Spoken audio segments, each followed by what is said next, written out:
Welcome to the Carey Nieuwhof Leadership Podcast on YouTube. My name is Carey Nieuwhof, and my goal is to help you lead like never before.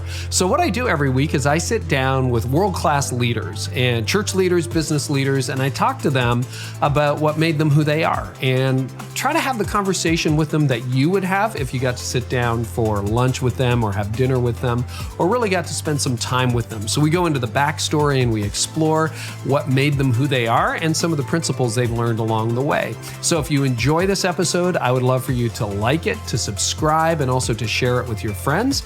And in the meantime, here's today's episode. Paula, welcome to the podcast. Carey, it is such a delight. I'm so excited to be with you on the podcast. Well, we got to connect last year in Chicago at the GLS, where you hosted, interviewed, and did all the things you do so well. I would love to know, so ABC News correspondent, former host of Good Morning America, and co-host of The View, and journalism was always one of those back pocket career for me. I thought if it all, changes overnight, I might try journalism at some point because it's always fascinated me. What has journalism taught you about leadership? Journalism has taught me about leadership to stick up for the underdog, to use your voice for positive change, and to not back down. I'm dogged in my pursuit. I've always been persistent. Perspicacity is that word my mom likes to joke about. But I've always been very proactive, and I like to take matters in my own hands. You could maybe say I'm a bit of a control freak, but it's taught me to be dogged in my approach and to champion those who don't have a seat at the table. What is, it's always interesting, like having a brief background in law, there's what you see on TV and then there's what you see in real life. So what part of what we see on TV shows about journalism is real? And then one part is just like totally made up, fake. Like, give us an idea behind the scenes. Well, there's definitely the ego. The ego does exist. Wow. I wouldn't say it's on the same level as maybe the morning show, which a lot of folks have watched with. Oh yeah, we've seen that, man. We got hooked. Yeah, I haven't finished it, but the ego is real, the tight deadlines. I think that's why I love it, because I'm somewhat of a procrastinator. I feel like my blood really starts to boil. My blood starts to flow at the last second. So we have hard deadlines. I think, the way that TV is done, maybe the production shot where you just show up and start talking, like there's a lot more that goes into it. So the way that the production is portrayed, I would say isn't so accurate. But I say TV is a lot of work for a couple minutes of airtime. So you might do a story that's 2 minutes long on Good Morning America, but what people don't see is all of the planning, the pre-production, the production, the producers on the phone coordinating, the shooting, the editing, and then the final piece is 2 minutes. So I say it's a lot of work for a little bit of airtime. What's your favorite part of the job? Asking questions. Really? My nickname growing up was Paula 20 Questions, if that tells you anything about my personality. I'm just naturally, curious, inherently curious, and I really like to ask questions. I like to get to know people on a different level too. What makes for a good question? Because I basically ask questions for a living, and there are different theories about what makes for a great question. What makes for a great question? I think, just a thought-provoking question. I think, first of all, you have to put your subjects at ease. Before, people aren't going to hear our pre-interview that we did this interview, but I know that you at least perused through the book that I'm talking about. So you care about it. So I try to put people at ease in the sense that I've done my homework on you. I know what you're about. And also, I think that you can ask any question that you want as long as you ask it respectfully. And I feel like that's something that's been lost, especially in this moment in culture where we just want to call people out. I think, I've only been shut down from an interview once, and that was with the Duggars.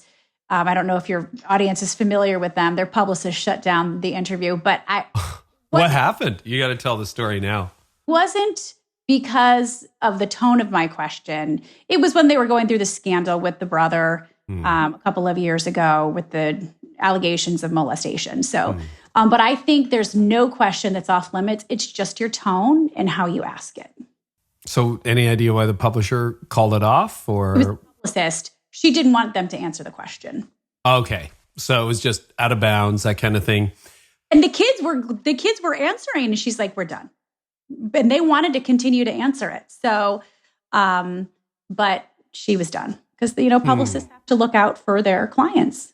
So how do you, because, you're right. I think we live, I've heard people say that really the style of question being asked today is as much a statement or an accusation as it is a question. So is it true that you knew blah, blah, blah? Well, is that really a question, or is that not a question? How do you put your guests at ease? Because this is something every leader has to do, right? There's always nerves, even going into a meeting, whether that's at a church or in a business, like there's always nerves. You're asking questions. So how do you put your guests at ease? Chris Voss, he wrote a really great book. I love, he's got some really great tactics. One is tactical empathy. And I would say I've kind of done this inherently throughout my career, not knowing that there was a name for it. Tactical empathy is just listening to people and showing them that you care. Another technique is mirroring, which you get them to open up more. And mirroring is just repeating the last 3 words of what they said. So it gets them to open up even more and divulge more than they would have. But divulge more than they would have.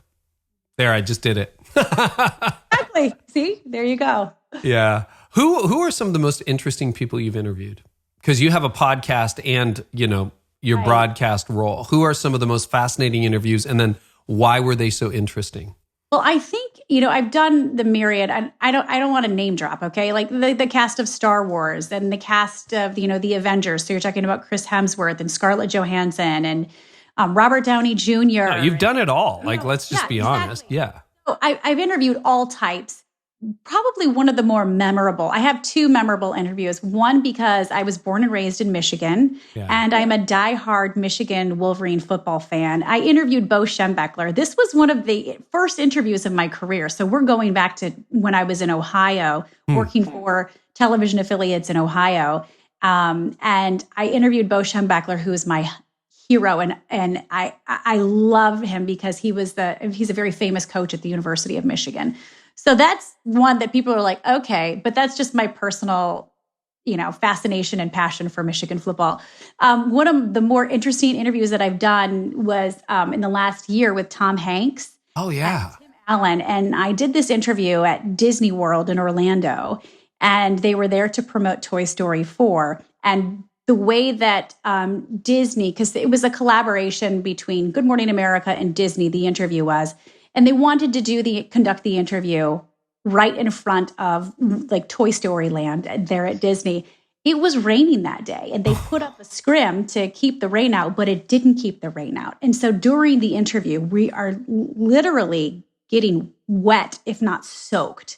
Okay. And, Tom Hanks would morph into his castaway character and, catch the rain. And they had such a good attitude about it, even though there was nothing that we could really do about it. And I thought, that was such a revelation of his character, because so many of these A-list celebrities may have said, I'm done with this, I'm better than this. And he just played along with it and showed his true colors, which are just grace and generosity and humility, and handled that situation like I was so incredibly impressed with him. I mean, you're much better connected than I am, but I've never heard a bad story about Tom Hanks. Everyone says, oh, he is the perennial nice guy. He really is. He's a good human being. But seeing somebody in that sort of situation, which is, it's a challenging situation, and seeing how they're handling it when the cameras are rolling,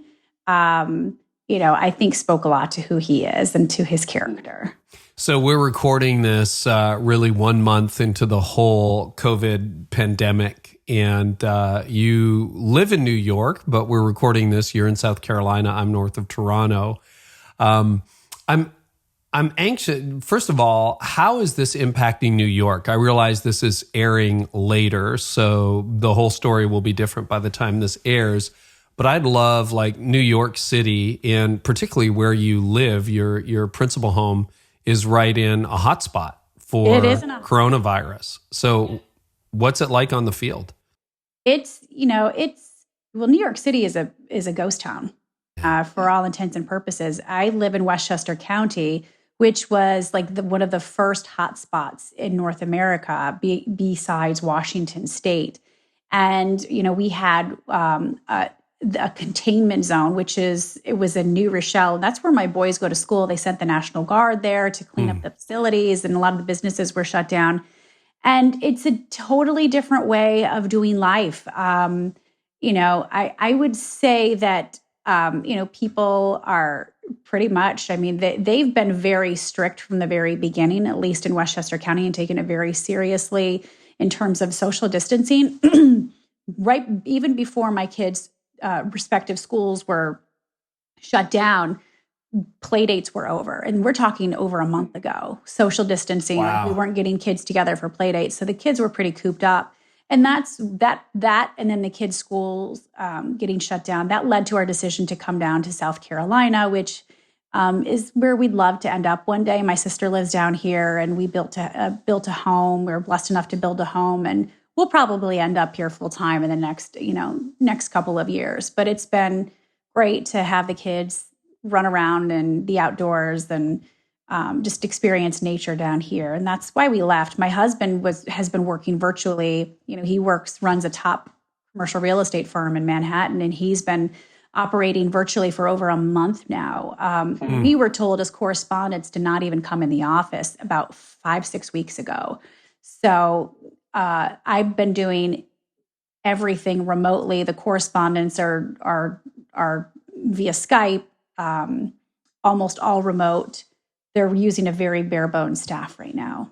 Wow. And has that been an easy adaptation for you? Everyone's had to adapt.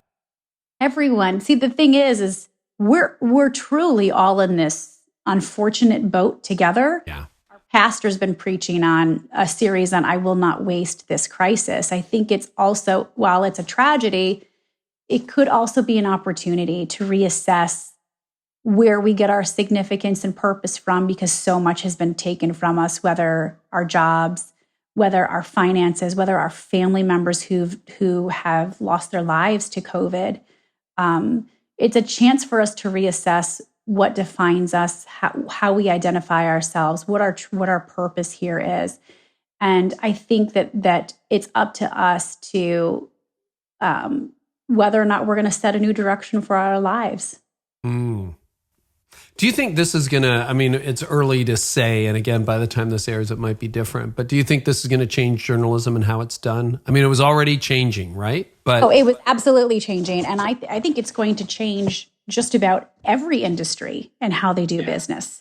And people are going to reassess, even my husband who works in commercial real estate, they have a 40,000 square foot office in Manhattan. Do you know how expensive that is? Oh, yeah. That eats into their profits, and they're seeing that they can communicate. They can still do deals doing Zoom calls every day, and they've actually been, I don't want to say thriving, but they've been doing a really good job of communicating in this climate. And I think it's up to us to adapt to, we've got to figure out a way to reassess and redefine, the way that we have been going about our business and our daily lives.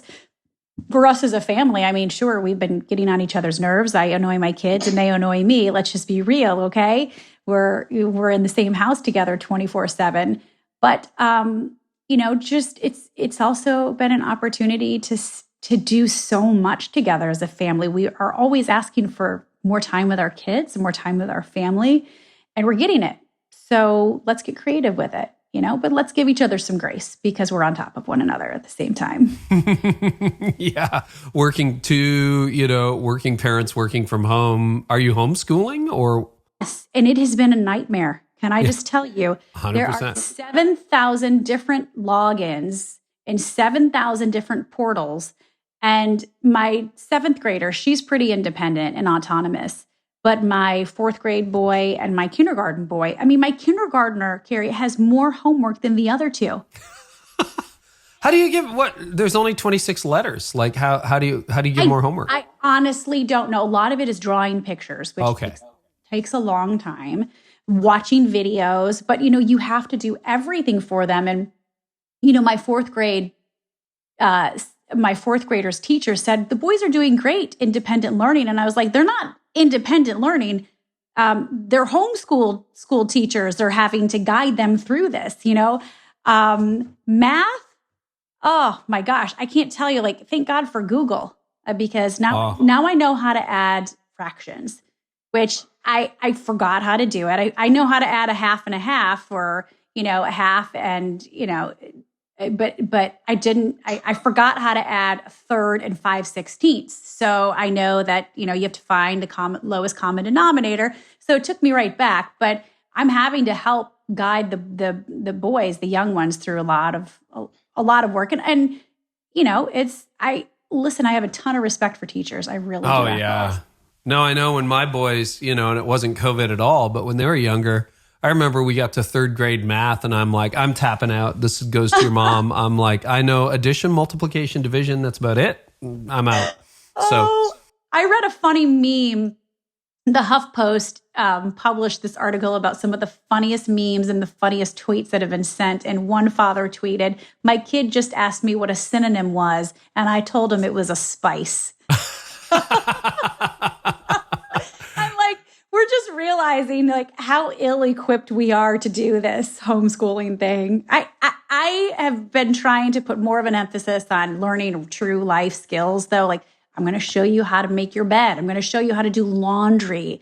I'm going to show you how to make a sandwich, make your meal. They have their daily chores, but I want them to learn about some real skills that they're going to need down the road. Not just, that's a good attitude. Not adding fractions, for God's sake. So real life skills for that. So I want to get back to journalism for a minute. How was it changing? Because even the economic viability, the whole, everybody listening to this podcast is having to adapt at some level. Whether you're in the airline industry, you're changing. Churches are changing overnight. All businesses, like your husband's firm, they're changing overnight. So I'd love to drill down a little bit more from where you see it. And I realize you're not, an executive vice president at a network. You're a correspondent. You're the talent, the on-air person. But what were the threats before? Use that word lightly. Use talent lightly, please. Use talent. I'm sorry. That was a wrong term, right? That's such a...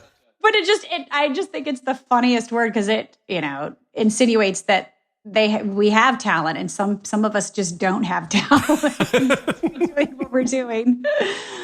I love your sense of humor. But how's it pivoting?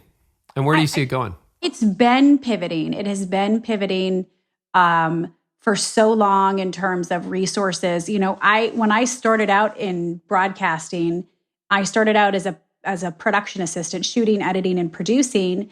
And the only reason that I got on the air, Carey, is because my news director knew that I could shoot, edit, and produce, and I was decent on air. So I was one-man banding, so to speak, okay? So I was producing everything, shooting everything, editing everything. I mean, you name it, all right? Doing my own hair and makeup, everything. And while TV has kind of gone that route, slowly over the last couple of years where we're doing more and we're finding ways to do more with less. I think the thing that we're going to get out of it is that the ways that we're connecting with our audience through a crisis, that's what's going to change. The ways that we connect with viewers, where it's been, whether it's been online or it's been through a broadcast, I think we're trying to get really creative, and it's going to be a game changer in our industry in terms of how we connect. And then when you're a correspondent right now, are you just reporting on an event that you're investigating from your home and you're just phoning that in right now? All kinds of investigating from South Carolina. No, I mean, we have the network I work for the network right now. And the network, I say it's equivalent. Like you work your way up as a coach from Pee Wee League. I don't know, in Canada, like, junior high, high school coach, college coach, and then the NFL. The NFL is the pinnacle. The network is the pinnacle here. And so we have correspondence. I say that because as a network, you're covering the entire United States of America. So we have correspondence all throughout the country and producers all throughout the country. And we can do our job just about anywhere. I have a tracking mic, which is just a little microphone that I plug into my phone.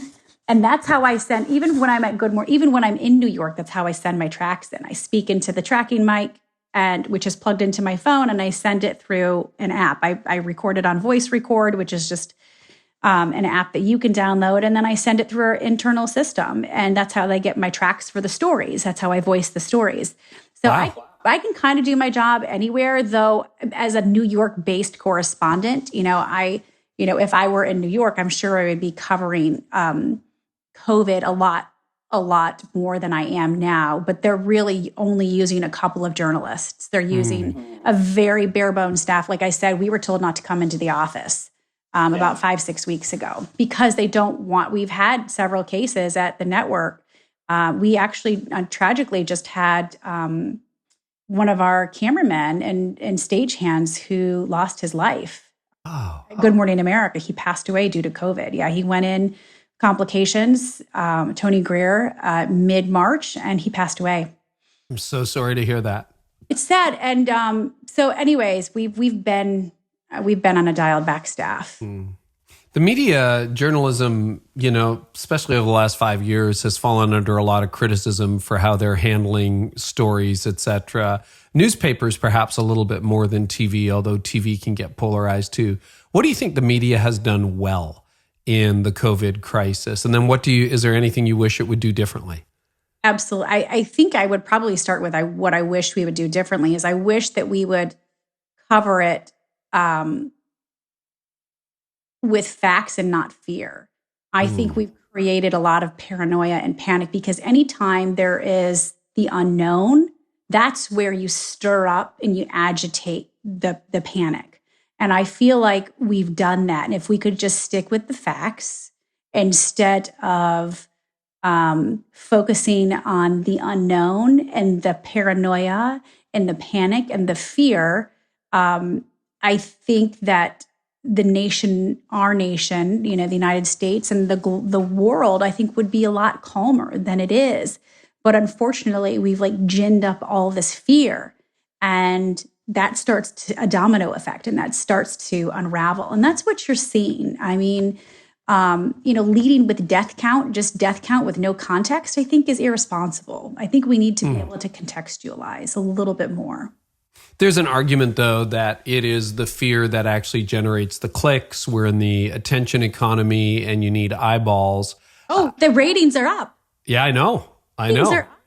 Yeah. Because of the very thing that you just talked about. So I get it. I totally get it. And I'm not trying to defend it, but what would a story look like if you led with facts rather than with fear? How would that feel differently to a viewer or to a reader?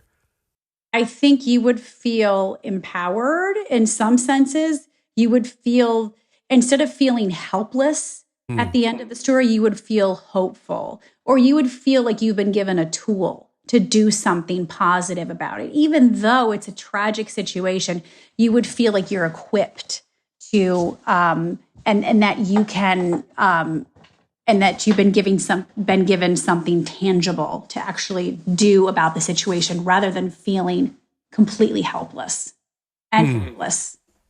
Yeah, the argument is that the media overblows things and they polarize things unnecessarily, etc.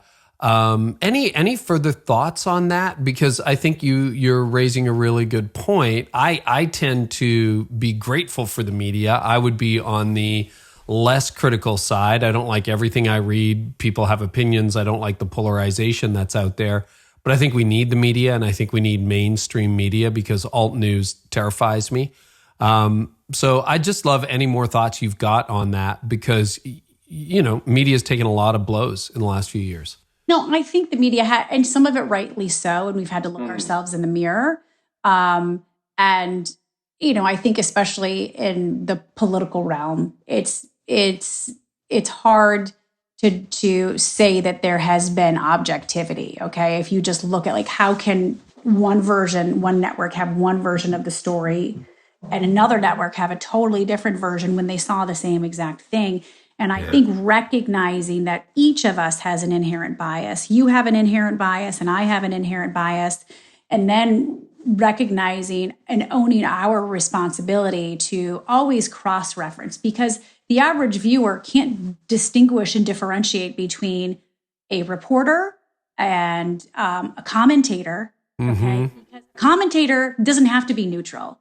Okay, but the lines, unfortunately, have become so blurred that it's really tough for the viewer to trust the media and to trust the information. So that's why I say, it's up to you to recognize your inherent bias, recognize that you see what you want to see, Carey, you hear what you want to hear, and then take the responsible steps to cross-reference your information. Don't get your information from your echo chamber. Get your information and cross-reference it with another source, maybe a source you don't necessarily agree with, but especially in this day and age, it's not going to change. But the onus and responsibility is on us as viewers, as listeners, to cross-reference, recognize that inherent bias, that we see what we want to see and hear what we want to see, and then make sure that the information that we're getting is balanced, that we're getting it from another source as well. So how do you try to make sure that that's reflected when you report? Because right now, that's what you are. You're not an anchor, you're a reporter. So when you're reporting from the field on a story, how do you make sure that you end up either recognizing your bias or not going too far in one direction or another? Like, how do you practice that yourself as a journalist? I just tried. My goal is, like, when I'm done with an interview, I don't want you to know, especially a political interview, I don't want to feel like I've tipped my hand about my political leanings in any sense. And I try to be fair and firm. My motto and mantra is fair but firm in my interviews. I'm going to ask you, regardless of your persuasion, political persuasion or otherwise, I'm going to ask you some tough questions, but I will do so respectfully. I think the respect has to be there. The tone has to be there. But my goal is to make sure that different voices are represented. And if we're giving a voice on subject matter A, that we have another voice on subject matter B, so that it's balanced. So you can bring in a perspective from the right, from the left, from the middle, wherever, and just make sure that your reporting doesn't lead in one direction. I don't want to be the story. I want them to talk about the content. But that's the tough thing. We're in a YouTube culture where people want to be the story. Journalists, reporters, some of them are in it for the wrong reasons. But I would say most of the people that I work with are really great and reputable. That's not why they're in it. They're in it because they believe in truth telling. So you got a brand new book called Out, and it came out in April. Congratulations on your book. I have it too. All right. Look at that. We got 2 copies out there. Yeah. That's amazing. And it's a fun book. That are in publication. What's that? I said we have the only 2 copies that are in publication. Correct. And some great chapter titles too. So News Anchor Kills Career Over Burger and Fries. That may be the best chapter title I think I've ever read, Paula, which is awesome. But you walked away from 2 dream jobs, which is sort of the premise of the book. I mean, you were the host of Good Morning America and The View. It doesn't get a lot better than that in journalism anywhere in the world. And talk about that. Like, why did you give that up? What happened? What led up to that? And why would you ever leave a dream job? I left it because I felt God was calling me out of a dangerous space where I was addicted to my job, and I was addicted to achievement and accolade and accomplishment. And I looked around, I was burned out. Okay. I still loved what I did. I like your video about burnout. For me, I still loved what I did, but I loved it too much. It had become my drug of choice. Had become an addiction. And I looked around at the landscape, and I think this is how you can kind of sense when God's pulling you in a different direction. My health was failing. I knew that God was trying to get me to slow down. I could just sense it. My relationships were failing with my husband and my children. My relationship with God was a struggle as well. And I just knew that I'm like, God, you called me to do this, right? So if so, why does it feel so wrong? Why are my professional choices clashing with my professed values? And that's when I knew that I had to make a change. I didn't feel like God called me to burnout. I didn't feel like God called me to lose sight of what was most important. I didn't feel like God called me to watch my health fail. And so I was, I knew how crazy it was, and fear really paralyzed me, because who walks away at the height of their career, and who gives up these dream jobs, these hefty positions? And I would like to say that I was obedient enough to hear God speaking to me and telling me to slow down, and that my, priorities were totally jacked, but I didn't. And I continued to lean in and burn out even more, and everything continued to fall down around me. And it wasn't until I went through a personal crisis that I knew, okay, God, I know you're trying to get my attention. And if I don't slow down, you're going to make sure I do slow down. And I write about it in the book. I went through this season of hell, so to speak, which within 7 months, Carey, I had 5 major crises happen to me. I had a miscarriage with an emergency surgery. I had a concussion. I was getting ready to go live for Good Morning America on Wall Street, threw an object at my head, concussed 60 miles an hour, was knocked out of work for 3 weeks. The day that I get cleared to go back to the office after the concussion, I get in a head-on car crash. Then I get influenza, which turned into pneumonia. And so if God, it's like you have to slow down long enough to see that God's trying to change the direction of your life. It's scary. I was scared and paralyzed of the fear of failure, the fear of what people were going to think about me. Was I a hack? Could I not handle it? Would they just think that I was an unmitigated disaster? And who walks away at the height of their career? But I knew that God was trying to send me in a different direction. He had to get my attention, and he did. And then probably the toughest part about it, though, was once I walked away from these 2 dream jobs, I was totally lost without them. I wasn't an anchor anymore. I could no longer introduce myself. Hi, I'm Paula Faris. I'm co-host of The View and anchor of Good Morning America. I couldn't do that. I just a random correspondent. I launched a faith podcast. So it's, we can sense when God is pointing us in a new direction. He doesn't always show us the next chapter, though. And so I wanted to know what it was going to look like. And I'm still kind of in that ambiguous space. And I feel like God wants me to still branch out still. I don't know exactly what that looks like.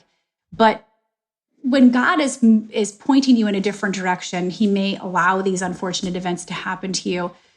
He gets our attention, and then he can speak to us. He can speak through sermons, through scriptures, through songs, through dreams, through trusted people in your life. And I really felt like God did that. But it was in that space of just not knowing who I was outside of what I did, which was really humbling. And honestly, I felt guilty because I'm a woman of faith, and I've said my whole life, I'm not defined by what I do, I'm defined by who I am. But I think I was just from the very beginning rooted in the wrong things. I thought my purpose and my calling was to be an amazing broadcaster, when in actuality, like my purpose has nothing to do with my job. My purpose has nothing to do with my career. My purpose is unshakable and unchangeable, and it's loving God and loving people. And my vocational calling will shift and it will change.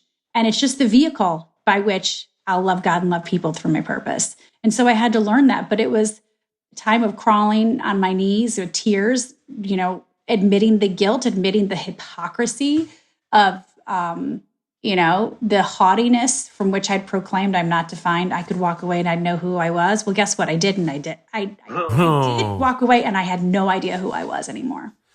Okay. You've read a lot of people's mail in that, because I've said the same thing too, but haven't really. Well, I've walked away from some stuff in my life, but it's really interesting to play that game in your head, but then to actually do it. So I want to ask you a question. It's going to sound trivial. I hope it doesn't. I don't mean it in a trivial way, but did journalism lead you to that point where it fused your identity and your work, or did you lead yourself to that point? I think it was a mixture of both. Okay. Journalism, it can be a very ego-driven accolade. Oh, she's the Emmy Award-winning correspondent. It's very much an industry that is rooted in ego, but we are very much a society that is rooted in career and doing. Carey, one of the first things that you introduce yourself to somebody and they say, "Hi, I'm so-and-so. What do you do for a living?" Yep. What do we ask our children? One of the first questions we ask them when they're able to formulate a coherent thought: what do you want to be? What do you want to do when you grow up? Right. And what do you want to be is really the what do you want to do question. Yes. That's what it is. And so our society has placed so much emphasis on doing instead of being. And that doesn't stop at the pulpit. We are told routinely we need to find our calling. Our calling will find us. And it's always related. It's synonymous with career, is it not? Calling is always synonymous with career. So it was a little bit, I would say it's a mix of my own failings and shortcomings, but also what society and church has taught us, that calling is career, that value is vocation, and that worth is work. And that is an outright lie. Those are some good insights, some really good insights. I would love to go to the meeting in New York where you sat down with your boss at the network and said, I would like to no longer be the host of Good Morning America and the co-host on The View. How did that meeting go? What was it like? I was really terrified of that meeting because not so much for James Goldston's reaction. He's the president of ABC News and he understood, but I knew that it was kind of a career killer. I had been told that it's not a good move for my career. And I think there were moments when I was articulating this to him that I was going to walk away. And I was like, what am I doing? What am I doing? It's not like I could see the next step on the staircase. I couldn't even see the one that I was on, but I felt like God was definitely moving in another direction. I was being obedient. And I knew that when God calls you to something, he'll equip you. And so I was just hanging on for dear life. And I was like, God, you've got this. I know you've got this. In the same ways that you parted the seas for Moses, you're going to part them for me. And, I was just really, there's a scripture I want to read it to you from Joshua 1. And this is when Joshua is circling Jericho. Mm-hmm. I don't know why he had to circle 7 times, but sometimes we feel like we're circling, and it's Joshua 1:9, and it says, have I not commanded you, be strong and courageous. Do not be afraid. Do not be discouraged, for the Lord your God will be with you wherever you go. And so that fear that I felt, it's something that we all experience, especially when we're making an important life-altering decision. But it is on us to push past that fear. Mm-hmm. And that's, have I not commanded you? We are commanded to push past that fear, to be strong and courageous, to not be afraid, even though we feel it, to not be discouraged, even though we feel discouraged. That's totally normal, but to push through it, we're commanded to do so. And guess what? God's got us on the other side. He's going to be with us wherever we go. In the same way he parted the seas for Moses, he's going to part them for us. And so much of the Christian walk, the faith walk, is just about taking those steps, about being obedient and stepping out in faith and pushing past that fear, which we all experience. We all experience it, and the onus is on us to push through it and to be obedient. And honestly, it's just so rewarding when when you can push past it and God really blesses you on the other side. So there's probably some leaders here who are feeling a similar pull, but it's so difficult to give up something successful, whether it's for the prestige, for the success, for the money. You know, I'm sure it wasn't exactly a pay raise to your next job. You probably experienced some downward mobility. How did you talk yourself through that? How did you get yourself to the point where you're like, yeah, I'm committing career suicide here, conventionally. I'm walking away from a bigger paycheck to a smaller one. How did you talk yourself through what so many people would have thought was not a great decision? Right. I mean, a lot of people, I was told that I was crazy to give it up. But I know that when God calls you to do something, God will equip you. I knew God was going to meet me on the other side. And I knew that it may not look like success according to man's standards, according to the world's standards, according to society's standards. And that's where, like I said, I had to discover what true calling and what true unshakable purpose is all about. So I had to get back to the basics and learn who I was outside of what I did. I have a purpose statement. I know my only purpose here is to love God and love people, but I now know I have a purpose statement that has nothing to do with what I do for a living. My purpose statement is, I'm Paula Faris. I'm a wife, mother. I'm a lover of God and Jesus. I am curious. I'm a question asker, and I am dogged in my approach, and I champion others. That has nothing to do with the career, right? It's who I am as an individual. And I had to detach myself from what society told me success was. And I had to root into that. And I had to also realize that, yes, my worth isn't my work, but vocation will change throughout our life. We feel backed into a corner, right? I love the analogy of a vine and a branch. You look at a healthy vine and then you see several branches coming out of it, right? Your vine is your purpose. It's your faith calling, which is never going to change, Carey. It's unwavering. For me, it's loving God and loving people. And the branches are my vocation. As long as I'm firmly rooted in loving God and loving people, I can branch out. I can do new things. I'm not one-dimensional. I have many branches. I can off-ramp if I want, all knowing that the reason I'm doing it, that my vocation is just the vehicle. It's just the conduit to love God and love people. But I've got to stay firmly rooted, because if my vocation becomes my identity, becomes my significance, becomes my worth, becomes my value, becomes my calling, then guess what? The moment that there's that inevitable vocational shift in your life, you will have a full-blown identity crisis. You won't know who you are outside of it, and you will struggle. And that, I mean, I've been there.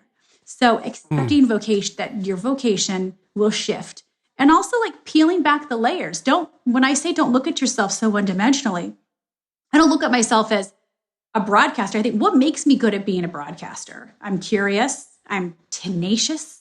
I love to ask questions. I'm a champion of others. Guess what? That translates to a lot of different things, right? Don't back me in a corner anymore. God can use that in so many different capacities. This may have just been a chapter of my life. I don't know. But God will still use those talents in whatever branch you're on, in whatever capacity you're on, knowing that to be a healthy branch, you need to stay connected to your vine and your purpose, loving God, loving people, realizing what you do is just the conduit, it's just the vehicle to love God and love people.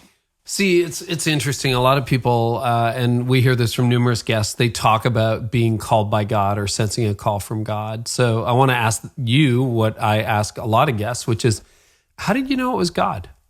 Yeah, exactly. And I think I did an interview. This was one of the few aha moments I've had in my life. In the book, I do an interview with David Shedd. You don't know who he is. I had no idea who he was. But he was the director of the intelligence agencies in the United States after 9/11. There are 18 or 19 intelligence agencies, the FBI, the CIA, et cetera, et cetera. He was the director of those. And I remember interviewing him. He said that he felt called to go into government. And so I was like, okay, I'm so sick of this word being thrown around and nobody's able to really define it. We throw it around, don't find your calling. I don't even know how to explain what calling sounds like, what it looks like. But yet we throw this word around and it's almost always associated with career. Okay, so he told me vocational calling, and remember, we have faith calling or a purpose, which is unmovable, unshakable, unchangeable. And then we have a vocational calling. He says, you know that God is vocationally calling you when three things happen, okay? And it has to be all three things. A, are you good at it? B, do you love it? And C, do other trusted people in your life recognize that you're good at it and that you love it? Now, Carey, it's not enough just to be good at it and for other people to recognize you're good at it. You have to love it too. It's not enough to just love it. You have to be good at it too. It's those three things. And I look back at my life as a broadcaster. Was I good at, question asking and being a broadcaster? Did I love it? And did other people speak into it? And all three applied. A, my nickname, I was born nosy and inherently curious. Okay. I love asking questions. I'm good at it. I love it. My nickname was Paula 20 Questions growing up. I wouldn't shut up and stop asking questions. And C, my high school drama teacher, Mr. Barsoon, and then my two college professors, Mr. Leitenheimer and Mr. Kriegel, all three of them were saying, you're good at this and you love it and you should do it. Okay. So I look back at my own life and that 3-step formula totally applied. I look at my son, who I'm telling you, he's my middle child. He is one of the most gifted athletes I've ever seen. And I'm not just saying that because I'm his mother. Other mothers come up to me. His best sport is golf. Okay. He doesn't love it. So we notice he's good at it. And he notices he's good at it, but he doesn't love it. So he's not being, and I know that's not necessarily vocation, but he's not being. No, I hear what you're saying. Yep. My dear friend, who's a business correspondent that I work with, she is a brilliant strategist and consultant. And I have recommended to her, I was like, you need to do this full time. You need to be a consultant full time. Other people have noticed it, that she needs to be a consultant and strategist. She said, I don't love it. Okay, so you're not being vocationally called. So are you good at it? Do you love it? And do other trusted people in your life notice that you're good at it and you love it? That for me was like an aha moment when it comes to vocational calling. Wow. And you had that theoretically in journalism, right? You loved it. You were good at it. Other people saw it. And then you walked away into the unknown.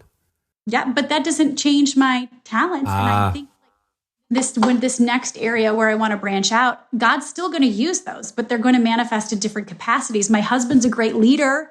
He's been a basketball coach, and he was captain of his basketball team in college and high school. And now he's a manager at a massive commercial real estate firm in Manhattan. What is this similar? It's leadership. He's good at being a leader. Okay, so peel back your layers. Okay, stop looking at yourself one dimension. I had to stop looking at myself as just a broadcaster. I'm curious. I ask questions. I love this. So that can translate to many different capacities. So don't box yourself into a corner. When you had that season where 5 things happened at once, the miscarriage, the accident, the concussion, everything. Influenza, pneumonia. Yes. How did you move through that? Those are not easy to recover from. No. And that's why I was I knew God was trying to get my attention. My health was failing. Okay. Emotionally, physical health, relational. Yeah, health. you mentioned your relationships too. Would you call it burnout?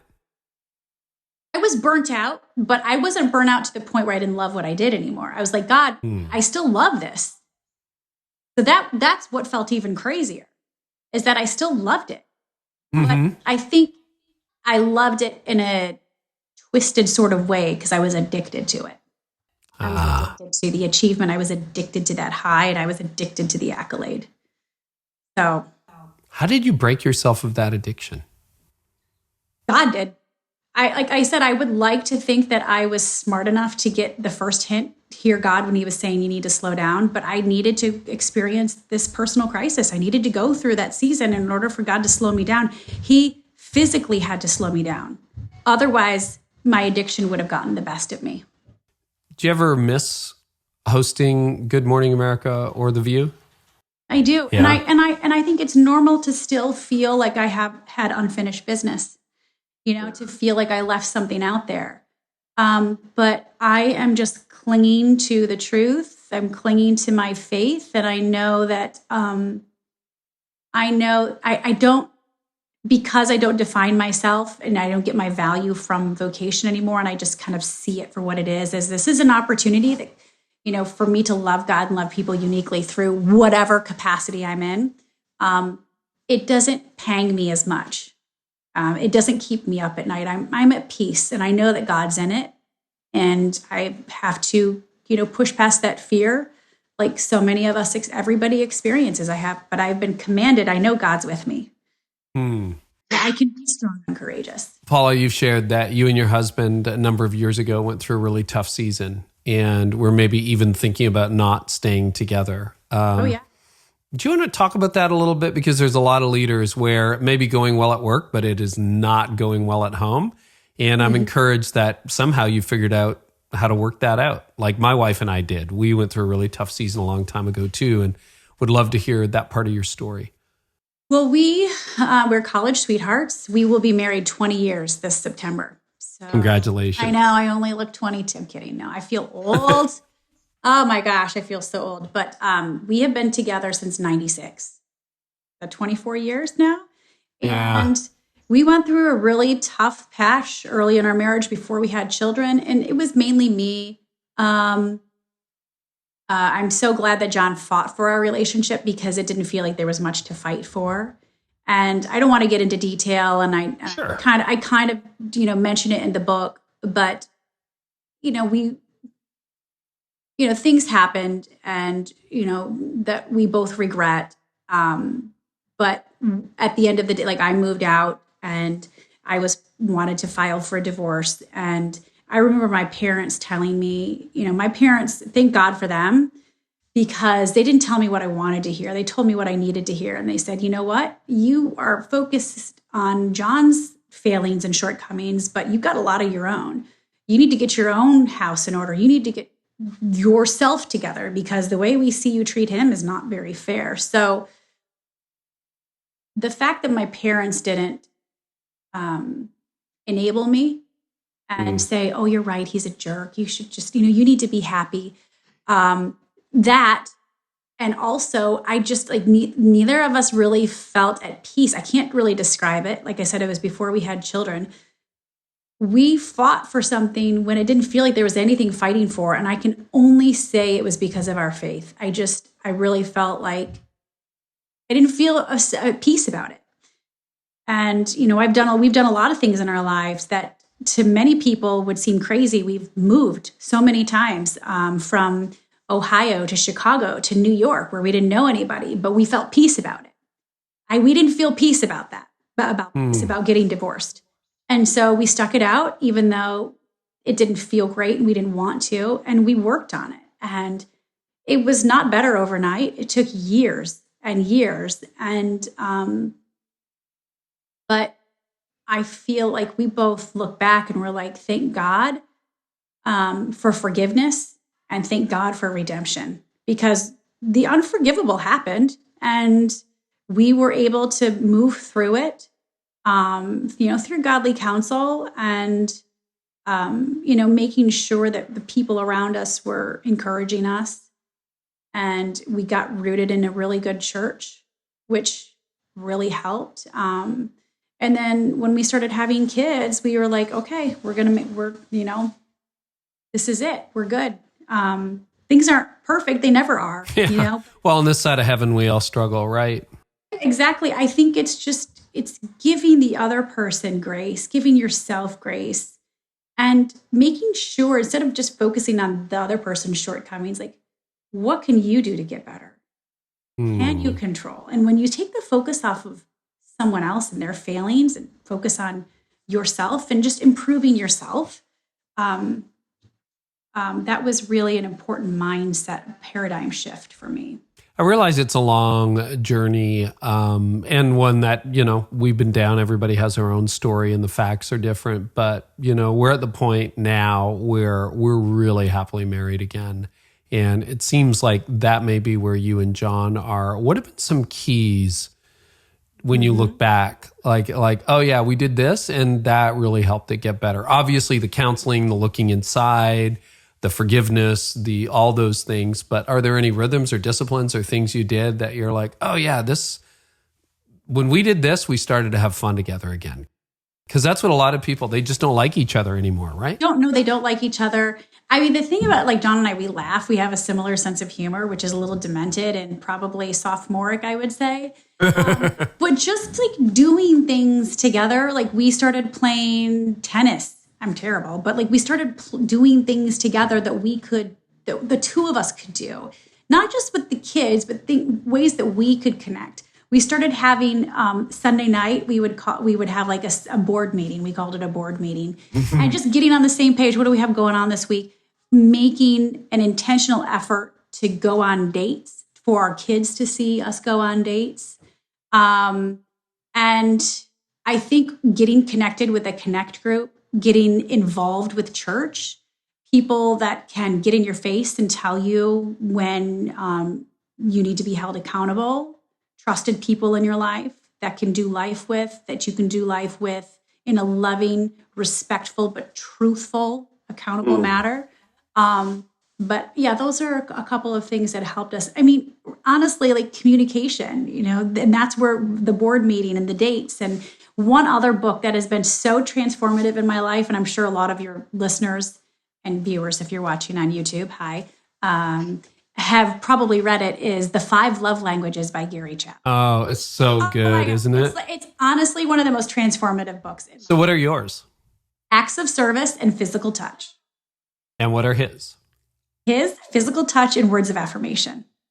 Okay. Yeah, so learning how to speak the other person's language, learning their triggers. So just learning how to most effectively communicate with them in their language and vice versa. Like John could bring me a fancy watch or buy me diamond earrings. That doesn't do anything for me. If he shows up at my office and brings me a cup of coffee, or if he does something nice for me, acts of service, I'm like, that's awesome. That's like, that gets me.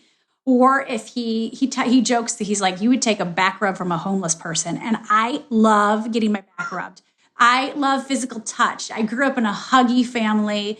I mean, my parents tucked me in bed every night, even when I went home, even when I still go home. I'm 44 years old. My dad passed away this past year, but they would both tuck me in. They still tuck me in bed. Oh. So like I feel loved with physical touch, not like creepy physical touch, but like a hug, like just high five, something. So yeah, those are my love languages. And for John, if I call him a worthless piece of crap and talk about all the terrible things he's done, like that's a guttural stab in the stomach for him, because I'm now using words of affirmation. Yeah, and you're possibly an 8 on the Enneagram, so that's not hard for you to say that, is that? Exactly. I'm like stabbing him because my words cut. Because it's his primary language, I'm now using that to hurt him. That's another good book. And I find that just like reading that book and kind of understanding where the other person's coming from and reading what makes them tick, sometimes it's so simple as just, oh my gosh, it's not that he did this because he doesn't love me. He's doing this because he's communicating in his love language and not my love language. But the moment you know each other's love languages, it's like, it's really, and the same thing applies with your kids. Your kids have love languages. So I think you wrote a book on it, The 5 Love Languages of a Child, Teenager. There's a whole series, and it's helped us a lot. So yeah, I'm for all it's worth. What's that? He's milked that for all it's worth. Every generation, the primary love language for infants, the primary love language for toddlers, the primary love language for teens. You got it. He's been a guest on this show too, so we'll link to that in the show notes. I love Gary Chapman. So do I. That, and I love that book. I love The Case for Christ. Those are probably 2 of the most transformative books in my life. Okay, we'll link to them both. Yeah, it's so funny how that worked in marriage too, because I think I'm acts of service. And of course, you think that because this is good for you, it's good for your spouse.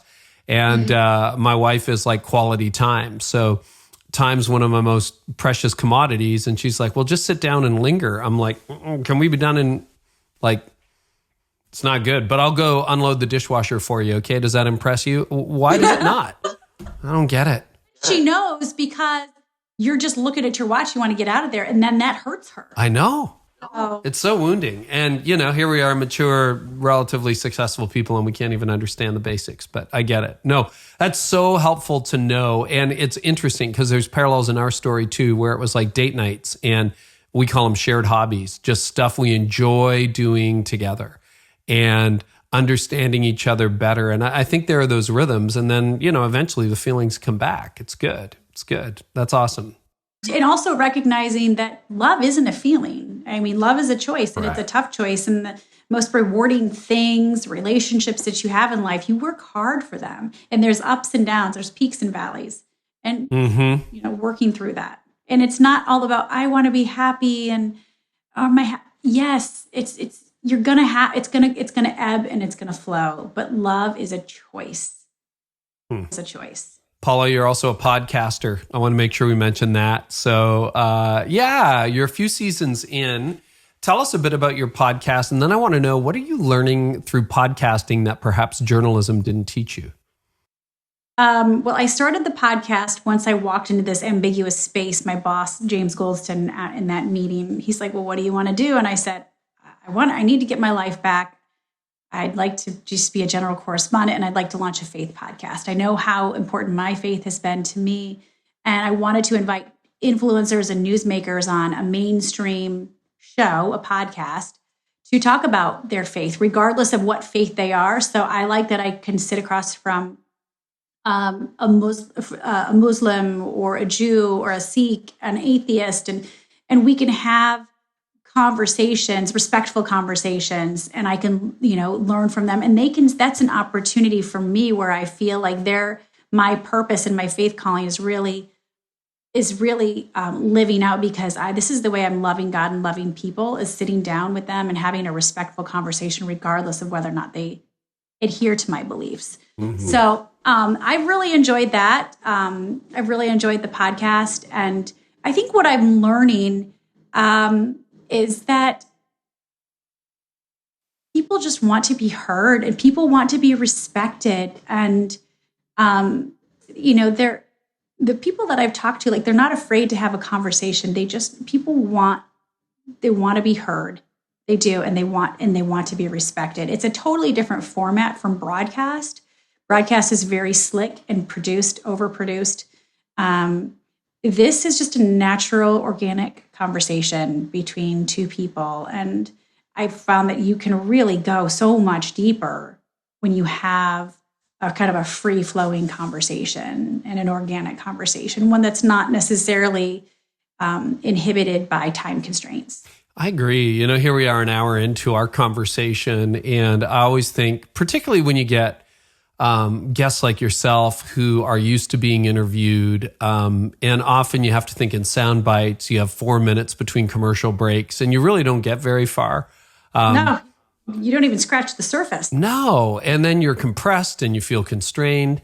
And I love it because I feel like, when this podcast works, and it's worked quite a bit, and I love this conversation, it's more like a dinner or a lunch with a friend, where you just kind of meander. You have the breathing room to meander a little bit, try a few things that worked, some didn't work, and then just bring the conversation to people so they're like, well, I feel like I know Paula Faris now. That's really, really cool. If you said dinner or lunch, were you supposed to send food, Carey? Yes, I can get Uber Eats to South Carolina. No problem. We can do that. Hey, we are very quickly in these early days of coronavirus probably getting to virtual meals too. So we're looking at that. I listen, I know, take out everything. So, but if you send anything, send Chick-fil-A. Oh, I'm with you on that. We have one in Canada, so they don't deliver all the way up here, but that's great. They're great people. Okay, last question, and this is just a bit of a hobby. I want to write a book on it one day, but as a journalist, how do you guard against cynicism? You just have to guard your heart. You really do. I think many journalists and myself were skeptics, because we're kind of trained to be, or we're inherently born that way. But I think, I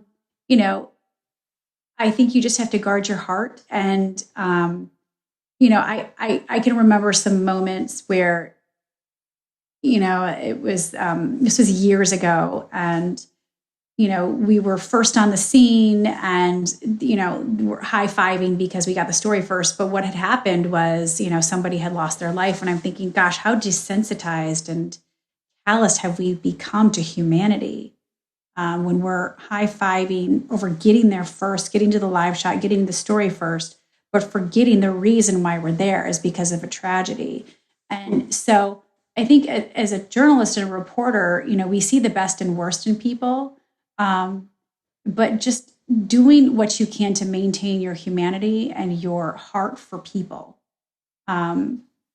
keeping your connections and maintaining close friends and guarding your heart and, checking yourself when you're getting a little too callous and when you have become desensitized to reality. And that happens a lot. And many times it's a coping mechanism because we see so much tragedy. That the desensitization can be subconscious.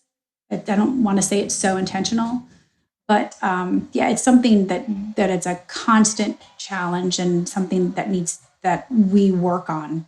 Do you have any disciplines or habits that help you guard your heart that way? I just, I try to, even with the coronavirus, ABC has been doing like a good newscast. It's online, but, I try not to read so much of the negativity if it's not balanced with the positivity. Yeah. So that's probably one of my balances. I try to contextualize, and I try to, your mind, I try to guard my heart and my mind too. That's good. Paula, this has been so enjoyable. Any final thoughts? No, I just want to say that I hope that the book encourages people and helps them to root into what their unshakable, unmovable purpose in this life is and to discover their true calling. And I thank you for the support. If you've bought it, thank you so much. I appreciate it. And I'd love for this message to get out there. Even in a pandemic, God can do what he wants with it. So, Paula, it's been a joy. Thanks so much for joining us today. Thank you. I appreciate it. I'll look for the Chick-fil-A. Thanks. Well, I hope today's episode was helpful to you. You can always get more by subscribing to my channel. I also have a lot more content over at careynieuwhof.com for leaders in business and leaders in churches. And you can get transcripts of this episode there and so much more, plus some other stuff I do for leaders. So head on over there to discover more at careynieuwhof.com. And in the meantime, I really hope our time together today has helped you lead like never before.